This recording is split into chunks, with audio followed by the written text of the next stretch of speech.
Welcome to a new video on the HyperSKU YouTube channel. You can follow us on YouTube, Instagram, Facebook, or wherever you would like to follow us. We have part 2 on the VAT. I know it's been taking quite some time for us to launch this second video about the VAT. If you want to check out the first one, click here below.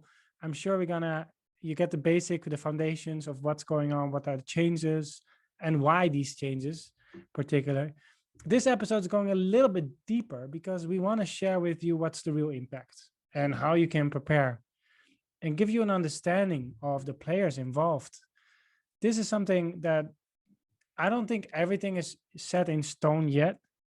I mean, the rules are there, but how to use it is not 100% certain. Even for us, we've checked with all the logistics provider, we've checked with online sellers, with our service providers, but no one can guarantee anything simply because there is no proof yet. That's something that will be work in progress. So we will keep you posted on our YouTube channel, on our social media. So do follow us, like this, follow us, make sure that you stay informed. What I want to do today is guide you through our company presentation and just give you some ideas of the rules. I think I will share my screen just to be able to, so you can, benefit from that as well. VAT rules and regulations, 1st of July. I think everyone has heard about it. There's gonna be changes and you need to prepare for it. The impact for some are very big, for some not so much. Let me take you through. Some things you might already know, but some things might be new. I don't know about your level, but that's why we have this kind of meeting, obviously. Changes, 3 main changes. First one is that €22, below €22 will be taxed. Second one, if you're selling more than €10,000 outside of your home country in Europe, you will have to pay the sales tax according to the VAT percentage in the country of destination. Third one is the role of the marketplaces. eBay, AliExpress, Alibaba, Amazon, they're all marked as a marketplace. Question you might have, is Shopify a marketplace? Shopify is not a marketplace. So for Shopify, there is no one IOSS number that you can use for the custom clearance. But if you're selling on Amazon, eBay, AliExpress, they will use their IOSS number for the custom clearance. If you want to know more about the rules and regulations, I put a link here. You can see ec.europa.eu. You can check all the latest information about the changes if you would like to learn more about these rules and laws. When it comes to the main changes, I think you know about this. I just want to make sure that we're on the same page before we go deeper. Before 1st of July. So now I'm at before 1st of July, no VAT, no clearance fee if the value is less than €22. That's what most people did.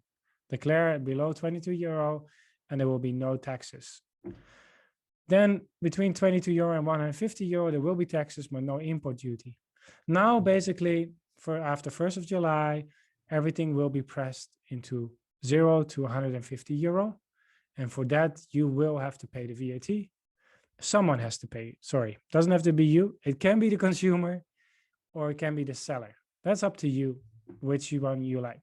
If you want it to be on the consumer, then no need to apply for an IOSS number. If you want it to be on you yourself, you have to apply for it.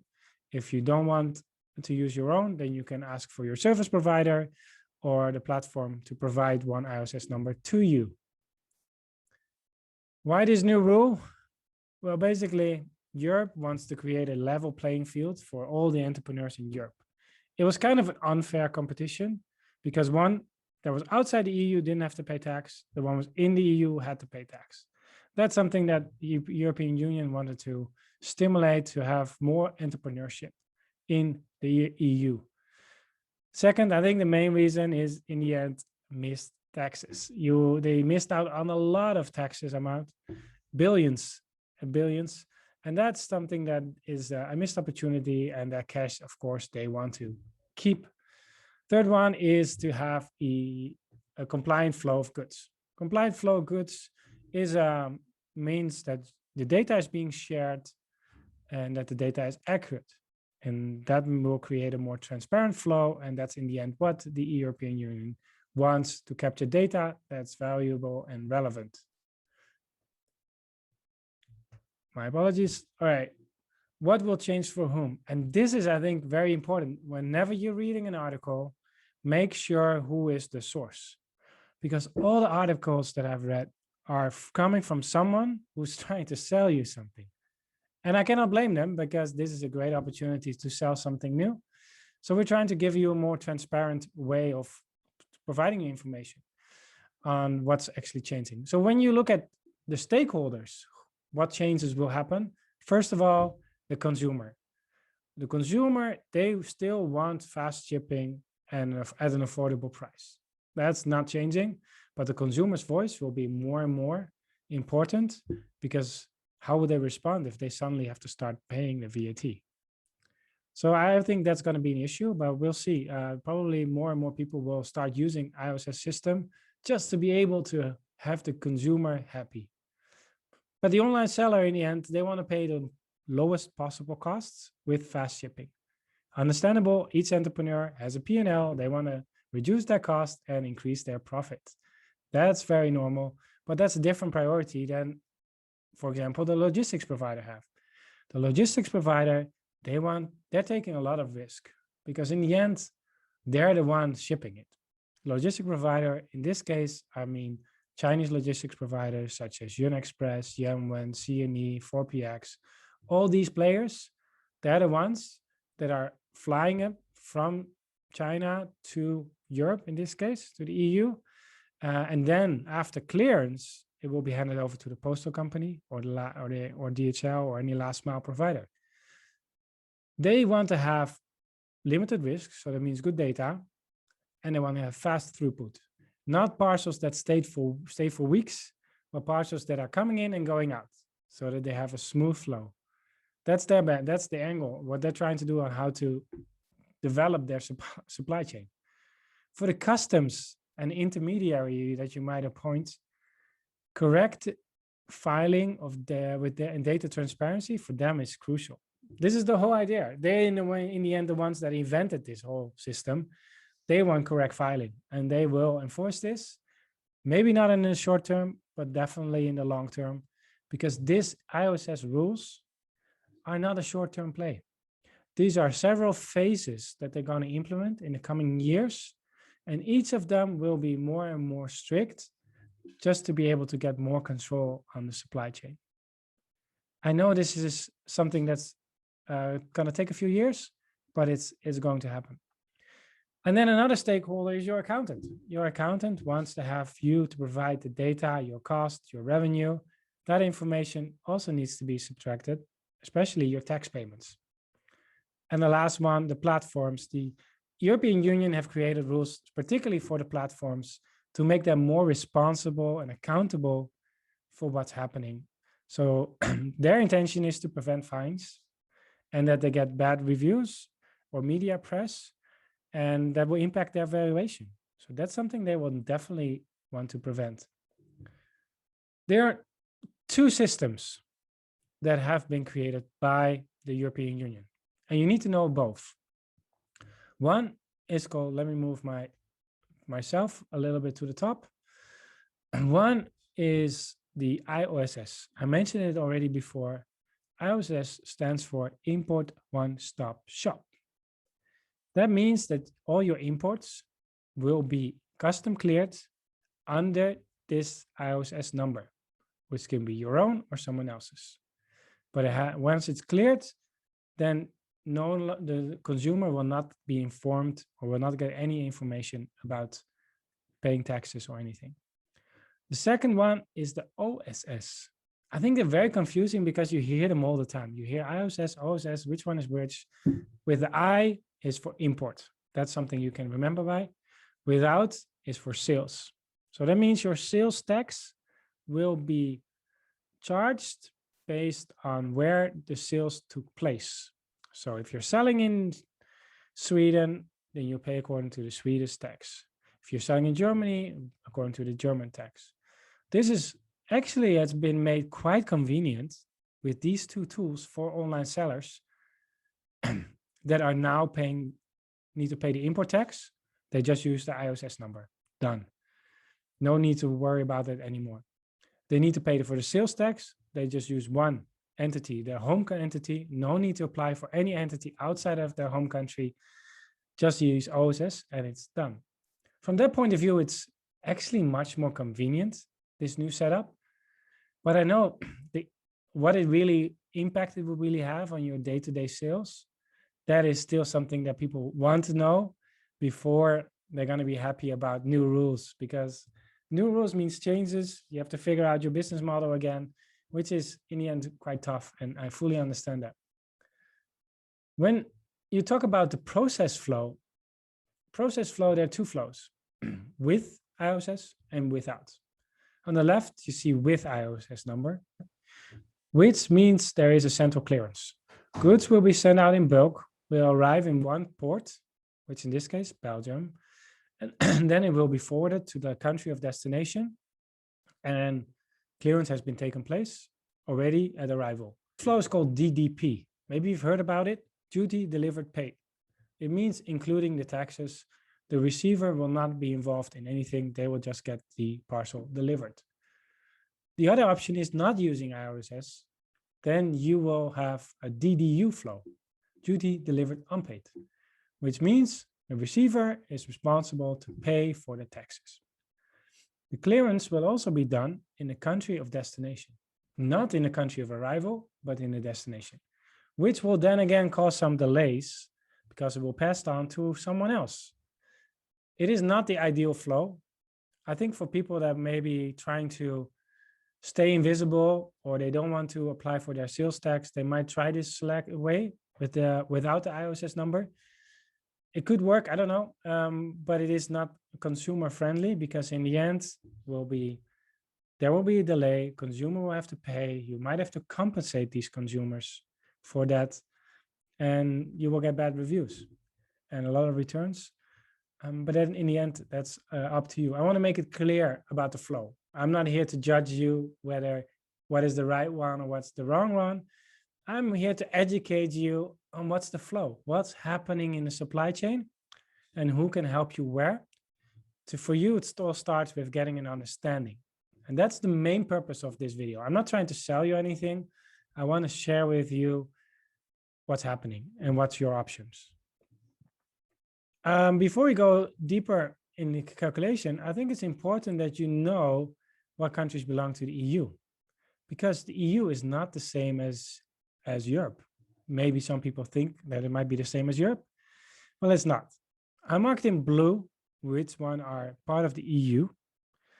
The other ones are not. So the ones that are not are countries like UK, Norway, Bosnia-Herzegovina, Serbia, Montenegro, North Macedonia. So all these countries are not Switzerland. They're not part of the EU. It is important to know that, because if you're selling to these countries, no need for the IOSS or the OSS. They might have different rules, but that's not what this video is about. If you're selling to countries like Southern Europe, Western Europe, Eastern Europe, most of them belong to the new system. So do check it out. Make sure you know which countries belong to the EU and which ones don't. Actions for you to take as an EU seller. So you have an entity in the EU and you want to continue selling. We suggest two things. Create one IOSS number under your VAT number. Create one OSS number under your sales.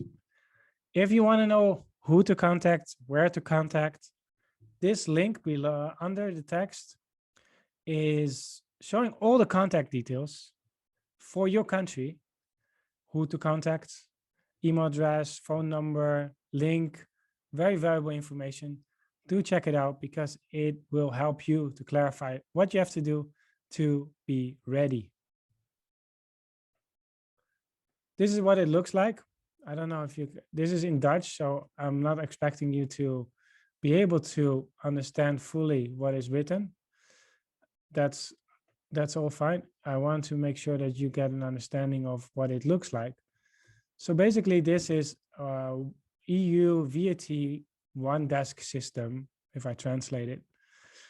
And you will, some countries do differently, but for the Netherlands, you have a one desk system where you apply for both your import number, which is IOSS, and your union number, which is for the European Union, which is the OSS. So you will get two numbers. Costs are almost zero. You just have to apply and wait for several days, or say maybe some weeks, and then you will get the number automatically from your institution that is responsible for your country. If you are a non-EU seller, this is more complicated.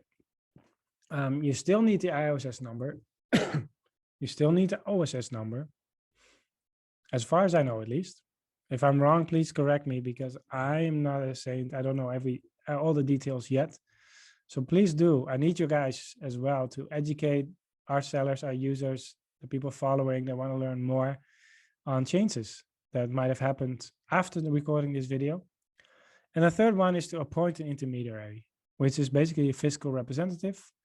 It's someone that will help you with the registration, with the tax application, just to give you local presence. This is a requirement. So if you want to continue selling into the EU as a non-EU seller, I do recommend you to get in contact with intermediary. If you don't know who to contact, we can help you. Let me know what country you would like to register, maybe your preference of language, or maybe where most of your sales are taking place. Then I'm sure we can find an intermediary or recommend you one or two, and you can reach out to them yourself. We're not an affiliate. We're not trying to earn any money out of this introduction. Our aim is just to make sure that you are prepared for what's coming. I hope you appreciate it. If you do appreciate it, we would appreciate a like or a review on this video, obviously. How does the IOSS work? I want to make sure this is an important one because everyone wants to know what it looks like. If you are using the IOSS or not using the IOSS, up to 150 euro, the IOSS system is the tool to use. That means the clearance is done based on the product value, not the sales value, but the product value for how much you have purchased the products. So let's say in this example, you purchase for 10 euro. 10 euro, if you have no IOSS number, you will have to pay the import VAT based on this 10 euro. In the Netherlands, it's 21%, so 2.1 euro. Handling fee, normally no, but there's a custom fee. There will be 3 to 10 euro, depending on the value and the postal company or the last mile company is being used. So that comes down that your total cost will be $15.10. If you're using your own IOSS number, then no need for import tax, because you will pay for the sales tax later and it will be deducted, more or less. If you don't want to use your own, or you're making use of a marketplace, you can use the marketplace or your third-party provider IOSS number. Again, product value 10, they will have to declare the tax. Normally, they will charge a handling fee of 2 to 5%, and the customs fee will be 0. So the total cost will be 12.3 euro. This is about the import tax. So this is the import, the IOSS part. In case of the sales, which again is the OSS, don't mix them up, IOSS, OSS. I know it's confusing. For the sales, it's the OSS, which is based on the sales value. So let's say you're selling based on 30 euro, you will have to pay the sales VAT based on the country or where the sales took place. In this example, the percentage is in the Netherlands, so you pay 21% of tax, which is €6.30. Whether you're using IOSS, whether you're using OSS, doesn't matter. Technically, everyone should pay the sales VAT.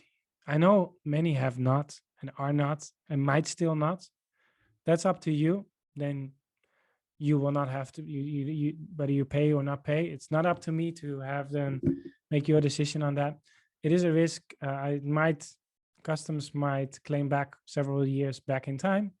I've seen that happen before. I saw companies go bankrupt, but in the end, who knows? Maybe some get away with it. It's not a business model I recommend, but it is a reality. And I see many dropshippers are using that and have been using that. So we'll see that part.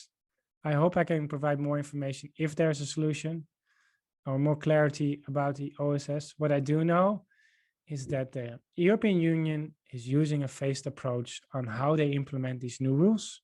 First priority, IOSS. Second priority, OSS. So it's not the first top of mind thing. It is actually first solve that the flow is working, and then they can start improving that and fixing the things that come on their way. Okay, some last questions to summarize. What will be your impact after 1st of July? If you've been paying sales VAT, not much will change. You will just have to have an IOSS number, and that will prevent you from paying import tax and only pay your sales tax. How to register, check the link, connect with the country or the institution in your country to be able to clarify what you need to prepare yourself. Will there be any delays? Yes, there will be delays. Most likely delays without an IOSS number than without. I'm thinking that most of the logistic companies, they will want to try to reduce their cost that they have because parcels will be staying in their warehouse for much longer. More people are involved, more after sales. So they will not prefer that solution and therefore also will slow it down and give lower priority to it. So with IOSS, definitely will be faster delivery than without, but there still might be some delays just because not everything is 100% clear and tested yet. Most of the logistics providers, I think that's good for you to know. We have been informed by most providers only a few days ago. So in the last few days, we've been trying to figure out what's going on. And it's not that easy to figure that out because it's not been tested. The delay is because simply we didn't have enough information for us to share with you what we know and think how you can prepare. Whether Shopify is a marketplace, I think I answered the question. It's not a marketplace, but Shopify is starting to ask sellers to provide their VAT number. And once you provided the VAT number, most likely you will have to commit to an OSS system. So technically they're not a marketplace, but they are slowly enforcing their role as a marketplace by making sure that their sellers are compliant. Whether we get that question a lot, whether HyperSKU have their own IOSS number. No, we don't, but we're making use of IOSS number from providers such as Unexpress and others. If you want to make use of that and don't have your own IOSS number, we have a solution, which is basically we charge 30%, which is VAT plus handling. And the VAT percentage in Europe is probably between the range of 19 and 25 from the top of my head. I might be wrong, but something like that, 19 to 25%. And then there will be a handling charge on top of your product costs. So whatever you pay us to purchase the product, not the shipping, it will be additional 30%. So overall, your order might become, in our calculation, maybe 5% more expensive, which still is manageable. And it will, in the end, will result into a consumer who will receive the parcel with no further issues. Who can help me with getting my VAT registered or file my VAT? For that, we don't have a link with all the providers. It depends on your case. Reach out to us. Think about what country you would like to register due to language or due to your best-selling countries. I hope this has been useful. You might have more questions. Please do reach out to me. I'll be happy to talk more, help you out with clarifying the answers. Our team will be ready. We will keep you updated if there's more information. And for now, good luck And please follow us, and then you will get the latest information. Take care.